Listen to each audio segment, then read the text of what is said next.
देखो होता क्या है मैं समझाता हूँ। होता यह है कि अब जैसे मुस्तफ़ा है तो मुस्तफ़ा ने कोर्स परचेस करा। हाँ सर मैंने कोर्स परचेस करा। मुस्तफ़ा कोर्स परचेस करने के लिए आपने क्या करा मुझे बताओ। सर कोर्स परचेस करने के लिए मैं आपकी वेबसाइट पे गया और मैंने आपकी वेबसाइट पे जाकर आपके कोर्स को कार्ट में ऐड करा। जैसे अमेजोन से माल खरीदते हैं तो कार्ट में ऐड करना पड़ता है। कार्ट में ऐड करके हाँ अकाउंट क्रिएट करा, बिल्कुल सही। कार्ट में ऐड करा। सबसे पहले क्या करा, स्टेप नंबर वन कार्ट में ऐड करा। कार्ट में ऐड करने के बाद में अकाउंट क्रिएट करा। अकाउंट क्रिएट करने के बाद में जो भी इंफॉर्मेशन वहां पर मांगी थी वो इंफॉर्मेशन आपने मुझे प्रोवाइड करी, जैसे एड्रेस वगैरह, ताकि मैं बुक्स वगैरह आपको भिजवा सकूं। पायरेसी तो नहीं करोगे तो उसके लिए मैंने आपका आधार नंबर भी ले लिया। फोर्थ नंबर पर आपने क्या कर दिया, पेमेंट कर दिया। फोर्थ नंबर पर आपने पेमेंट कर दिया। जब आपने पेमेंट करा मेरे दोस्त तो आपको वहां पर पेटीएम मिला होगा। हाँ सर हमें वहां पर पेटीएम मिला था। पेटीएम ने हमसे नंबर मांगे थे और फिर पेटीएम के थ्रू पेमेंट हो गया था। अब वो भले ही फोन पे से करो, स्कैन करके करो, क्यूआर कोड वहां पर आ जाता है। वहां पर क्यूआर कोड आता है, उस क्यूआर कोड को स्कैन कर दो बस। इसको क्या बोलते हैं पता है, इसको बोलते हैं पेमेंट गेटवे। क्या बोलते हैं, इसको बोलते हैं payment gateway. Sir payment gateway क्या होता है? पेमेंट गेटवे एक ऐसी सुविधा है जिस सुविधा से, it is a facility through which any business person can accept payment on their website.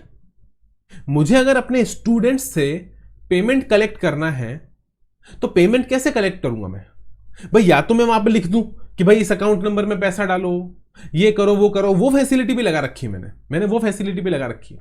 लेकिन अगर मुझे उनको डायरेक्टली पेमेंट गेटवे देना है जिसके अंदर उनके पास में ऑप्शन आए कि आप जो है वो यूपीआई से पेमेंट करो, सबसे बेस्ट यूपीआई, सबसे फास्ट, सबसे सिक्योर, और मेरे लिए भी वो परफेक्ट रहता है यूपीआई के बाद में अगर यूपीआई से पेमेंट नहीं हो रहा है तो आप डेबिट कार्ड से भी कर सकते हो, आप नेट बैंकिंग से भी कर सकते हो। तो वहां पर वो सारी फैसिलिटी वहां पर उसको मिल जाती है। ये फैसिलिटी कौन प्रोवाइड कर रहा है? मैं नहीं, ये मैं प्रोवाइड नहीं कर रहा। ये मुझे फैसिलिटी लेनी पड़ेगी अपने कस्टमर को देने के लिए, और जिससे मैं लेता हूं वो कहलाता है payment gateway provider. GST by MM ने पेमेंट गेटवे ले रखा है पेटीएम का। पेटीएम वालों ने मेरे को ये सुविधा दे रखी है। सर पेटीएम वालों का खुद का पेमेंट गेटवे है? हाँ उन्होंने अपना पेमेंट गेटवे बना रखा है। पेमेंट गेटवे बनाने के लिए आरबीआई से परमिशन लेनी पड़ती है। आरबीआई से परमिशन लेकर आप पेमेंट गेटवे बना सकते हो, पेमेंट गेटवे का बिजनेस कर सकते हो और ये सुविधा लोगों को दे सकते हो। सबको ही पेमेंट गेटवे की जरूरत पड़ती है। जितनी भी वेबसाइट आप देखते हो सबकी वेबसाइट पर पेमेंट गेटवे लगा हुआ होता है ताकि कस्टमर पेमेंट कर सके। लेकिन ये पेमेंट गेटवे मैंने नहीं बनाया, मैंने वेबसाइट बनाया। मैंने मेरा वेबसाइट बनाया और उसके बाद में जो मेरे को पेटीएम ने कोडिंग बताई उस कोडिंग को मैंने अपनी वेबसाइट में इनकॉर्पोरेट कर दिया ताकि पेटीएम का पेमेंट गेटवे मेरी वेबसाइट पे क्या हो जाए, इंटीग्रेट, ताकि जब कस्टमर पेमेंट करने आए तो उसका फ्लो में पेमेंट हो जाए, कोई प्रॉब्लम ना आए। ठीक है सर। अब मुस्तफा सोचो कि यहां पर जो फैसिलिटी है वो कौन दे रहा है? यहां पर फैसिलिटी पेटीएम दे रहा है किसको? जीएसटी बाय एमएम को। बिल्कुल सर, पेटीएम से मैं पेमेंट गेटवे की फैसिलिटी ले रहा हूं। तो सोचो कि क्या पेटीएम मुझे ये फैसिलिटी फ्री में देगा? The answer is no. तो पेटीएम क्या करता है? पेटीएम बोलता है कि हम पर ट्रांजैक्शन, जो भी ट्रांजैक्शन होगा, जो भी स्टूडेंट जीएसटी बाय एमएम की वेबसाइट पर आकर पेमेंट करेगा पेटीएम के थ्रू, मतलब कि मेरी वेबसाइट पे जो भी पेमेंट करेगा तो वो पहला पैसा किसके पास जाएगा? वो पैसा पहले पेटीएम के पास जाएगा। क्या बात कर रहे हो सर? हाँ बिल्कुल सही सुना आपने। क्योंकि वो पेमेंट गेटवे है तो होता ऐसा है कि जब आप पेमेंट करते हो तो वो पेमेंट पहले रूट होता है किसके पास? पेटीएम के पास। और पेटीएम बाद में क्या करता है? अपने चार्जेस डिडक्ट करने के बाद, अपने चार्जेस डिडक्ट करने के बाद मेरे अकाउंट के अंदर उसको क्रेडिट कर देता है। तो with in 24 hours, with in 24 hours ये अमाउंट मेरे अकाउंट में क्रेडिट हो जाता है। लेकिन इसमें क्या हो गया? इसमें पेटीएम ने क्या करा? इसमें पेटीएम ने चार्जेस क्या कर लिए? डिडक्ट कर लिए। चार्जेस डिडक्ट कर लिए और बोला कि भाई साहब ये हमारे चार्जेस रहेंगे, ये तो हम लेंगे ही लेंगे, दूसरी भाषा में अगर आप गूगल पे सर्च करके थोड़ा स्टडी करना चाहते हो तो इन चार्जेस को एमडीआर चार्जेस भी बोलते हैं। क्या बोलते हैं? Merchant discount rate. जो मेरा पेमेंट गेटवे प्रोवाइडर है, जिसे एग्रीगेटर बोला जाता है, वो यहां पर 2.36% of the transaction amount charge करके चलता है। सवाल बस इतना सा है कि भाई साहब ये जो 2.36% इसने यहां पर डिडक्ट कर लिया, वो किसने डिडक्ट कर लिया? ये आखिर है कौन? ये आखिर है कौन? यही तो है वो जिसका नाम है पेमेंट एग्रीगेटर। ये कंपनीज होती हैं जो पेमेंट एग्रीगेटर्स होते हैं। क्या होते हैं? Payment aggregators. और इसके अंदर बैंक भी आते हैं, ध्यान से सुनना मेरी बात को। इसके अंदर आपके बैंक भी आते हैं। स्टेट बैंक ऑफ इंडिया से भी आप पेमेंट गेटवे डायरेक्टली लेकर चल सकते हो, लेकिन स्टेट बैंक ऑफ इंडिया के चार्जेस तो और भी ज्यादा हैं। ये तो सिर्फ 2.36% ही ले रहा है, स्टेट बैंक ऑफ इंडिया और भी ज्यादा लेगा। यानी जो बैंक आपको पेमेंट गेटवे प्रोवाइड करते हैं वो तो और भी ज्यादा चार्जेस लेते हैं। ये 2.36% तो मैं किसके बता रहा हूं? मैंने किसका ले रखा है सर? आपने पेटीएम का ले रखा है। सर पेटीएम के अलावा कौन कौन से होते हैं? देखो, आपको जो मैक्सिमम देखने मिलेगा ना, वो देखने मिलेगा, मैं बताऊं किसका, वो मिलेगा रेजर पे। किसका? रेजर पे का। तो मैक्सिमम आपको वेबसाइट्स पर रेजर पे का पेमेंट गेटवे देखने को मिलता है। अदरवाइज आपके पास में पेटीएम का भी होता है। अगर आप इंडिया पोस्ट जाओगे, डाकिया डाक लाया, तो वहां पर आपको मिलेगा पेयू का। पेयू, वहां पर आपको पेयू का पेमेंट गेटवे मिलेगा। इसी तरीके से आपके पास में होता है सीसी एवेन्यूज एक्सेट्रा, और भी बहुत सारी कंपनीज है। मैं यहां पर सबका नाम नहीं लिखना चाहता, आप बस ये देख लो। पेटीएम का है, रेजर पे का है, पेयू का है, सीसी एवेन्यूज का है। सर ये कंपनीज करती क्या है? ये आपको पूरा का पूरा एक इलेक्ट्रॉनिक प्लेटफॉर्म देती है सर, गुड्स और सर्विसेज बेचने के लिए नहीं, पेमेंट को रिसीव करने के लिए। ये एक सेपरेट सर्विस है। यहां पर मेरे को अलग से पेटीएम एक पूरा का पूरा बिजनेस डैशबोर्ड देता है, और उस डैशबोर्ड पर मुझे पता लग जाता है कि कितने ट्रांजैक्शन सक्सेसफुली हुए, कितने ट्रांजैक्शन फेल्ड हो गए, कितने ट्रांजैक्शंस का अमाउंट सेटल हो गया, कितने ट्रांजैक्शंस का अमाउंट सेटल होना बाकी है। वो सब कुछ वो मुझे वहां पर बताता है। वो मुझे एक फैसिलिटी देता है, जिस फैसिलिटी से मैं अपने कस्टमर को क्या दे सकता हूं? डिफरेंट डिफरेंट पेमेंट ऑप्शंस दे सकता हूं। मेरे को पेटीएम फैसिलिटी दे रहा है काहे की? डिफरेंट पेमेंट ऑप्शंस अवेलेबल करवाने की। किसको? मुस्तफा को। तो यहां पर मैं मुस्तफा को डिफरेंट पेमेंट ऑप्शंस अवेलेबल करवाऊंगा। जैसे ही मुस्तफा वहां पर जाएगा, सर वो होता कैसे है? वो होता ऐसे है कि जो पेटीएम है वो मेरे को एक तरीके का कोडिंग देगा, और उस कोडिंग को मैं अपनी वेबसाइट के साथ में क्या कर लूंगा? इंटीग्रेट कर लूंगा। पेटीएम मेरे को बताएगा कि कैसे आप हमारा पेमेंट गेटवे अपनी वेबसाइट के साथ क्या कर सकते हो? इंटीग्रेट कर सकते हो। तो होता ऐसा है कि जब भी आप पेमेंट वाले ऑप्शन पे जाते हो, कार्ट में ऐड करते हो, अकाउंट क्रिएट कर लिया, शिपिंग सेलेक्ट कर लिया, पेमेंट पे गए, पेमेंट पे जाते ही वो ऑटोमेटिकली पेटीएम के डेटाबेस से कनेक्ट कर देता है। तो पेटीएम वहां पर ऑटोमेटिकली सारी की सारी फैसिलिटीज प्रोवाइड कर देता है कि भैया आपको क्रेडिट कार्ड से करना है, डेबिट कार्ड से करना है, यूपीआई से करना है, आपको यहां पर नेट बैंकिंग से करना है। और सारे के सारे बैंक, सबसे बड़ी बात यह है, देखो भाई मुझे नहीं पता ना कि मुस्तफा का बैंक अकाउंट किसमें है। वो बैंक ऑफ महाराष्ट्र भी हो सकता है, बैंक ऑफ बड़ौदा भी हो सकता है, और वो आपके पास में एक्सिस बैंक भी हो सकता है, एचडीएफसी भी हो सकता है, आईसीआईसीआई भी हो सकता है, कोई सा भी बैंक अकाउंट हो सकता है। तो मुझे कैसे पता? लेकिन पेटीएम को पता है। तो पेटीएम क्या करेगा? पेटीएम उसको सारे ऑप्शन देगा, और अकॉर्डिंगली क्या करेगा? पेटीएम अकॉर्डिंगली मुस्तफा के बैंक अकाउंट से डेबिट कर देगा और अपने बैंक अकाउंट में क्रेडिट कर लेगा, और बाद में वो अपने बैंक अकाउंट से मेरे बैंक अकाउंट में उसको सेटल कर देगा। उसको बोलते हैं सेटलमेंट। और वो ये पूरी फैसिलिटी जो पेटीएम ने मुझे प्रोवाइड करी है एज अ पेमेंट एग्रीगेटर, ये पूरी की पूरी फैसिलिटी का वो मेरे से 2.36% चार्ज करेगा। अगर वो अदर देन यूपीआई है तो, अगर वो यूपीआई है तो वो मेरे से कुछ भी चार्ज नहीं करेगा। आई होप आपको बात समझ में आ जाती है। तो ये पूरी फैसिलिटी प्रोवाइड करने का, भाई मैंने बोला ना पेटीएम कोई फ्री में थोड़ी ना बैठा है। पेटीएम भी तो यार इतना बड़ा पूरा उसने प्लेटफॉर्म बनाया है, उसका सर्वर कॉस्ट आएगी। इसको बोला जाता है merchant discount rate, MDR charges. क्या बोलते हैं? एमडीआर। आप गूगल पे सर्च करके एक्स्ट्रा नॉलेज ले सकते हो, merchant discount rate. Okay sir, बात समझ में आ जाती है। काहे का? दूसरे के बैंक अकाउंट से डेबिट करके आपके बैंक अकाउंट में डालने के चार्जेस होते हैं ये। ओके सर, अब मुझे बताओ कि यहां पर गवर्नमेंट ने जीएसटी के अंदर क्या प्रोविजन बनाया? गवर्नमेंट ने कहा कि भाई साहब एक्वायरिंग बैंक, एक्वायरिंग बैंक कौन सा होता है? एक्वायरिंग बैंक यानी कि मैं बात कर रहा हूं यहां पर एसबीआई की, क्योंकि यहां पर सप्लायर कौन है? सप्लायर है जीएसटी बाय एमएम, और जीएसटी बाय एमएम का बैंक अकाउंट किसमें है? जीएसटी बाय एमएम का बैंक अकाउंट है स्टेट बैंक ऑफ इंडिया के अंदर, एसबीआई के अंदर। तो एसबीआई कौन है? Acquiring bank.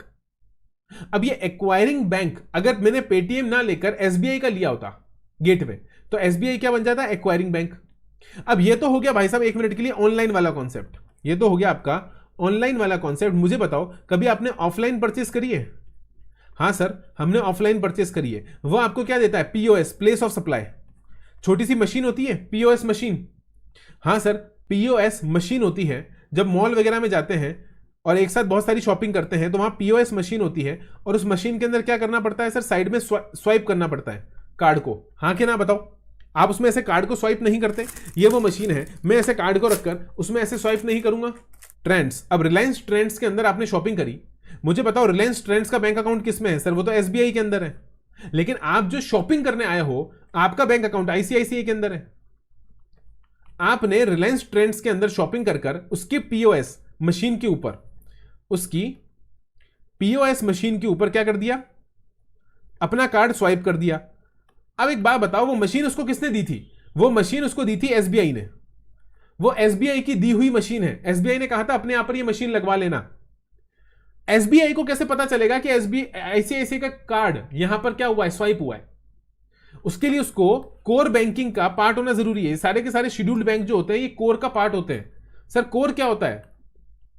Centralised online real time environment. Core क्या होता है? Centralised online real time environment. तो होता यह है कि सारे के सारे कोर मेंबर्स का, ये जितने भी बैंक है शेड्यूल्ड बैंक, ये सब कोर का पार्ट है। तो इन सब का डेटाबेस एक कॉमन डेटाबेस से कनेक्टेड होता है। इसलिए अगर आपको पता हो तो आप एचडीएफसी के एटीएम में एसबीआई का कार्ड यूज कर सकते हो, लेकिन उसके एडिशनल चार्जेस लगते हैं। क्या बात कर रहे हो सर? हाँ, एचडीएफसी का अगर एटीएम है तो क्या एचडीएफसी के एटीएम के अंदर एसबीआई का कार्ड लग जाएगा?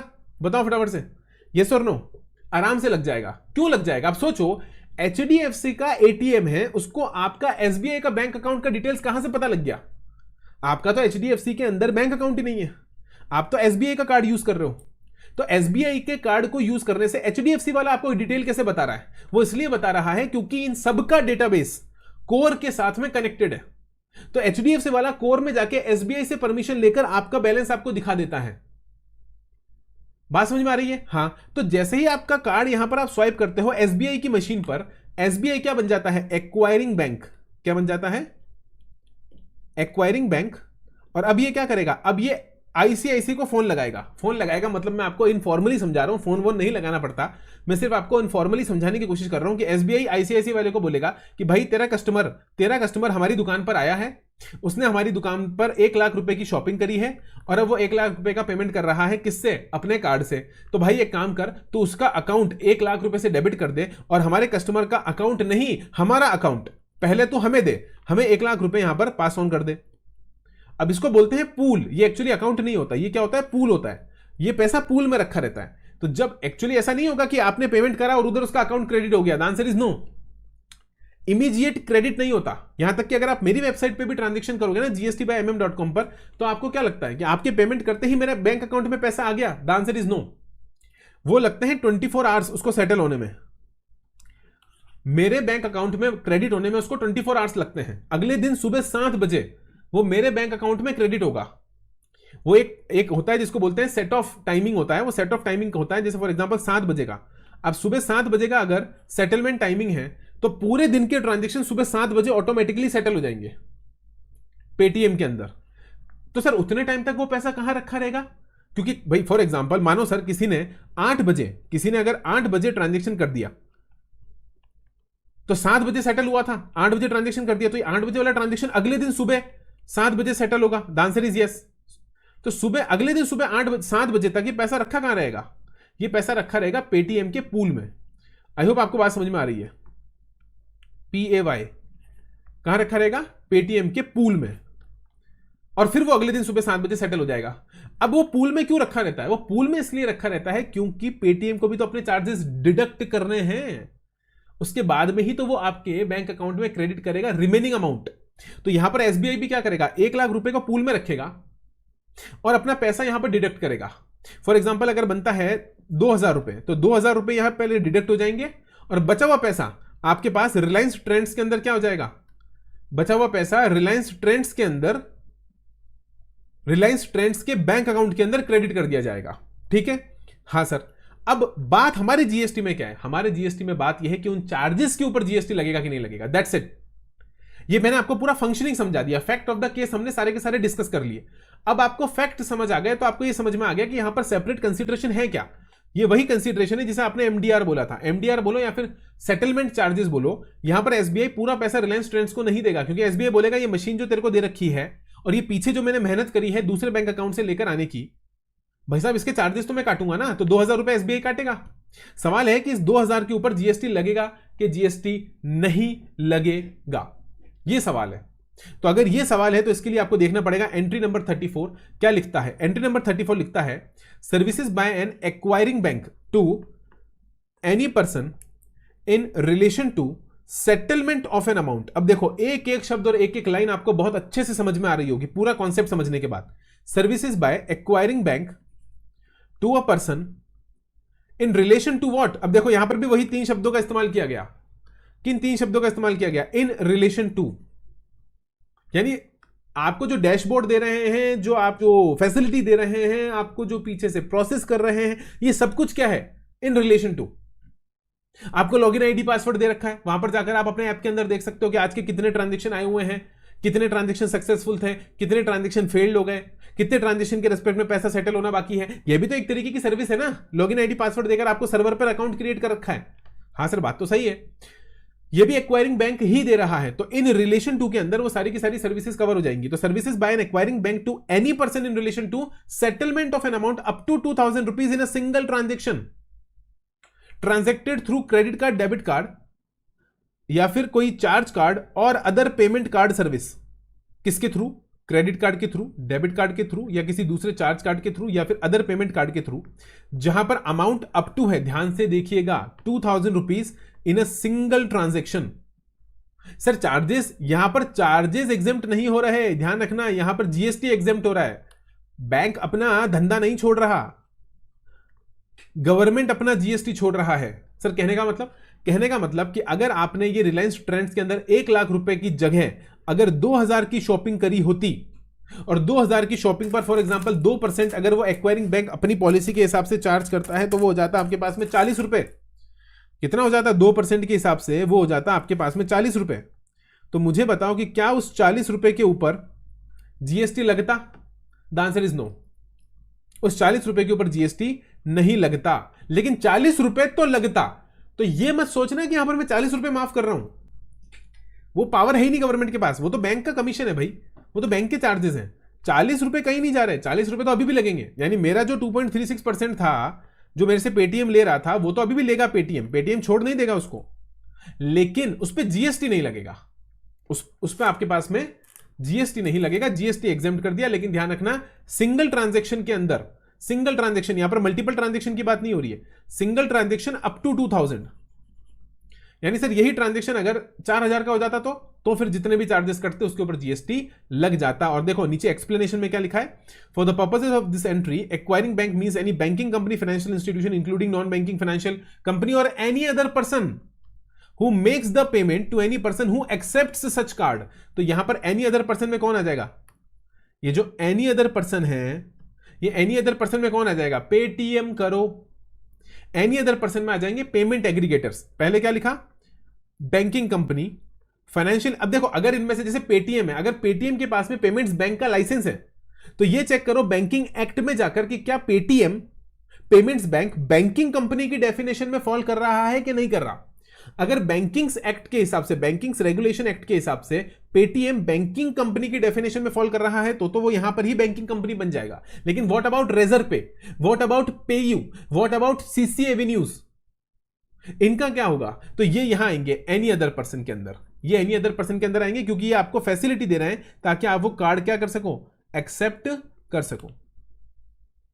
कार्ड किसका? कस्टमर का।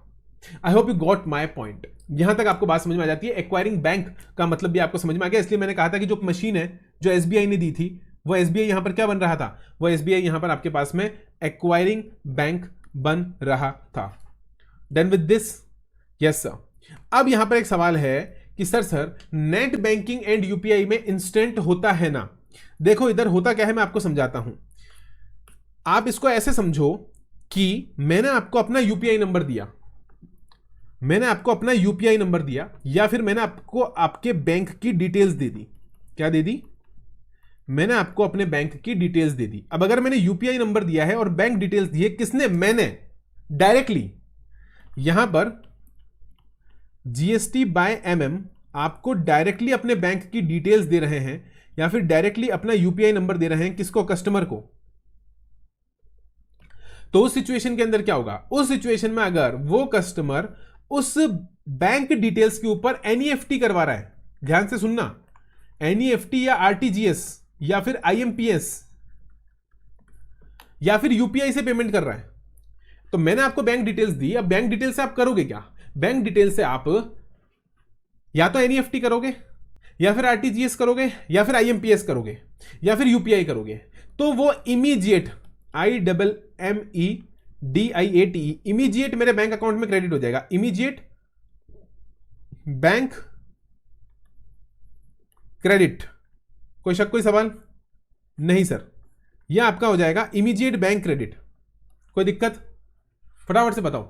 नहीं सर, कोई दिक्कत की बात नहीं है, यह इमीडिएटली आपके पास बैंक अकाउंट में क्रेडिट हो जाएगा। लेकिन अब यहां पर हो क्या रहा है? यही तो बात है ना। यहां पर हो यह रहा है कि यहां पर जीएसटी बाय एमएम है, बीच में है पेटीएम और फिर है कस्टमर। तो मेरा जो कस्टमर है वो थर्ड नंबर पर आ गया ना। ये आ गया बीच में कौन? जिसका मैंने गेटवे ले रखा है। और ये आ गया कौन? GST by MM. अब हो क्या रहा है? हो ये रहा है कि कस्टमर पेमेंट जो कर रहा है ना, किससे? नेट बैंकिंग से। अब आपने नेट बैंकिंग बोला, ऊपर मैंने नेट बैंकिंग कहीं पर भी नहीं बोला। ऊपर मैंने क्या बोला? NEFT, RTGS, IMPS. ध्यान रखना, नेट बैंकिंग कोई मेथड ही नहीं होता पेमेंट का। डायरेक्ट में, इनडायरेक्ट में होता है, डायरेक्ट में नहीं होता।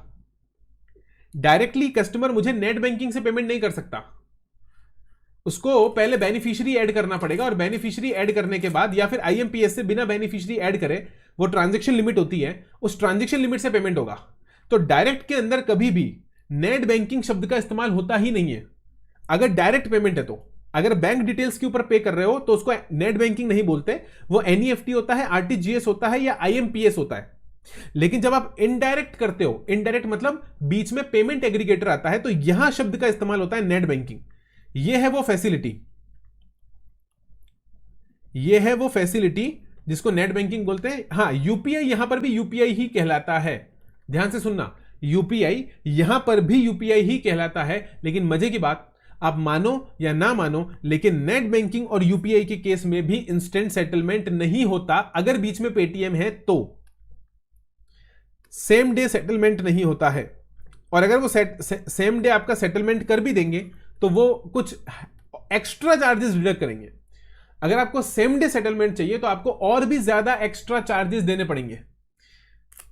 और ये तो पेटीएम है जो T+1, इसको अगर आप पूरी भाषा, टेक्निकल भाषा का इस्तेमाल करना चाहते हो, इन वेबसाइट्स के ऊपर अगर जाकर देखोगे ना आप गेटवे लेने के लिए, तो ये भाषा का इस्तेमाल करते हैं T+1 और T+2, transaction debt plus 1 day, transaction debt plus 2 day. तो बहुत सारे जने ऐसे हैं जो ट्रांजेक्शन डे प्लस 2 डे के अंदर सेटलमेंट करते हैं, और कुछ लोग होते हैं जो ट्रांजेक्शन डे प्लस 1 डे में सेटलमेंट करते हैं, और कुछ लोग जो कहते हैं ना कि इंस्टेंट सेटलमेंट, वो इंस्टेंट सेटलमेंट के एक्स्ट्रा चार्जेस वहां पर डिडक्ट करके चलते हैं। तो सर इसका मतलब ये हुआ कि अगर कोई आपको नेट बैंकिंग या यूपीआई से पे कर रहा है तो भी आपके सेम डे नहीं आ रहा? नहीं आ रहा, बिल्कुल नहीं आ रहा। सेम डे सेटलमेंट नहीं होता है। अगर मुझे सेम डे सेटलमेंट कराना है तो मुझे और भी ज्यादा चार्जेस पे करने पड़ेंगे। तो सेम डे सेटलमेंट नहीं होता है। Okay okay sir, same day settlement नहीं होता है। तो सर फिर क्या होता है? नेक्स्ट डे सेटलमेंट होता है, T+1। ये T+1 का यहां पर सेटलमेंट होकर चलता है, भले नेट बैंकिंग और भले यूपीआई। और ध्यान रखना, यहां पर नेट बैंकिंग में चार्जेस वही रहेंगे 2.36%। ये ध्यान रखना, यूपीआई फ्री है, यूपीआई यहां पर हमारे लिए फ्री है। सर कौन सी बैंक से चार्जेस ले गए ये एक्वायरिंग बैंक? आपके बैंक से या मेरी बैंक से? मेरे बैंक से।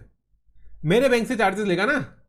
अरे भाई अभी तो बताया आपने, तो आपके यहां तो 1 लाख रुपए डेबिट दिखाएगा। आपने अगर 1 लाख की शॉपिंग करी है तो आपके यहां 1 लाख रुपए डेबिट दिखाएगा। बोलो हाँ कि ना? एंट्री को समझो ना, एंट्री आपको एक बार में समझ में आ जाएगी। चार्ज ये लेगा किसी से भी नहीं, चार्ज ये लेगा किसी से भी नहीं, चार्ज ये उस अमाउंट में से डिडक्ट कर लेगा, किसी बैंक से नहीं लेगा, ना आपके बैंक से लेगा ना मेरे बैंक से लेगा, ये उस अमाउंट में से डिडक्ट कर लेगा। आई होप आपको बात समझ में आ गया। वो एंट्री इस तरीके से हो जाएगी, किसी भी बैंक से चार्ज नहीं करेगा, वो उस अमाउंट में से ही चार्जेस को डिडक्ट कर लेगा और वही उसकी इनकम हो जाएगी। 1 लाख रुपए में से चार्ज कर लेगा ना, क्योंकि मैंने बोला ना वो पहले पूल में रखता है। अच्छा बताओ, समझा? समझ आ गया? Perfect perfect perfect perfect perfect. चलो अब क्या करना है सर? अब चलो आगे, फिर और क्या करना है?